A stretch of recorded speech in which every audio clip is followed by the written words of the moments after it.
心神毋通伤过磨。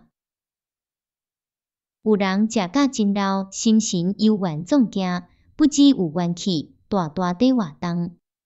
迄个原因是啥货？是因为伊养心的法度甲平常人无相同。伊心肝不时开阔，无伤过磨。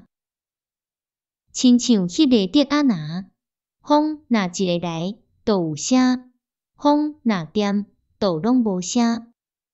亲像鸟仔若飞到边仔顶，水面会照着伊的身影，若一个过，就拢无影。咱人看到目睭前的代志，心肝就会去想即项代志。代志若过了，心肝也着随时放开，莫阁去想伊。若不时责怪迄件代志，咱的精神就自然会过磨。精神若过磨，元气就会衰弱。